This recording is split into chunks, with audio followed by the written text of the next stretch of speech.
Lapangan kerja di Indonesia itu makin terbatas dan ini menyebabkan pekerja informal itu jauh lebih banyak dibandingkan pekerja formal.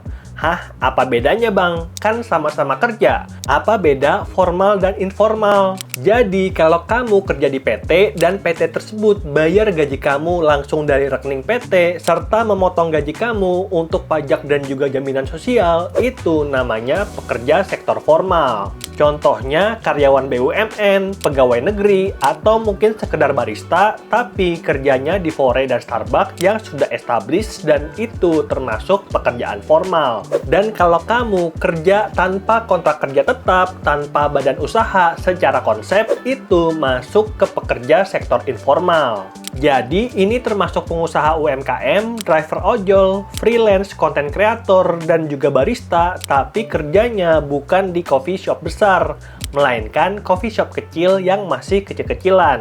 Nah, tantangan sebagai pekerja informal itu tentunya berbeda dibandingkan pekerja yang formal. Sebagai contoh, untuk pekerja informal itu pendapatannya fluktuatif, tidak ada gaji tetap, bisa naik turun tergantung orders, view, ataupun penjualan.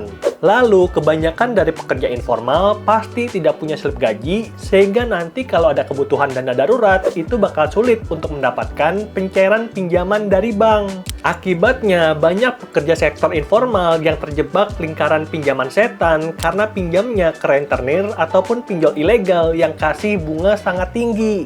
Makanya pada video kali ini juga kita akan bahas di chapter ketiga bagaimana cara pekerja sektor informal untuk mendapatkan pinjaman. Nah, pinjol legal bisa jadi solusi modal usaha untuk pekerja informal yang ingin meningkatkan pendapatannya. Kenapa? Yang pertama, syaratnya jauh lebih fleksibel dan kalau kamu butuh pinjaman under 50 juta, maka kita bisa dapatkan hanya dengan modal IKTP. Lalu kelebihan yang kedua adalah prosesnya udah 100% digital, jadi cocok banget untuk pekerja informal yang tidak punya waktu atau dokumen lengkap. Dan yang ketiga, itu dananya bisa cair untuk kebutuhan produktif, seperti contohnya untuk pedagang kaki lima yang butuh modal tambahan untuk beli stok dagangan, atau konten kreator yang mau upgrade handphone, kamera, dan juga laptop, atau kalau kamu mau nambah modal jadi affiliate. Dan di sini aku pakai bahasa itu modal tambahan dan juga upgrade itu kenapa? Karena ini cocoknya untuk kita yang udah punya bisnis dan ingin mengembangkannya jadi lebih tinggi.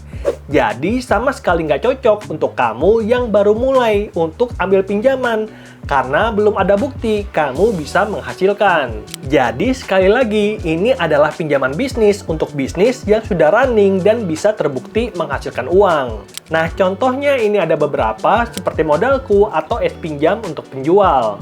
Lalu pilihan yang kedua adalah KUR, kredit usaha rakyat, dan ini adalah bantuan dari pemerintah untuk UMKM karena bunga pinjamannya itu sangatlah kecil, cuma 0,5% per bulan atau 6% per tahun.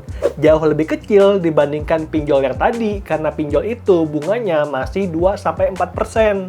Jadi ini jauh lebih murah dan oleh karena itu sekecil apapun omset usaha kamu, aku sarankan untuk kamu investasi, bikin CV dan PT pribadi agar peluang untuk dapat KUR itu makin besar.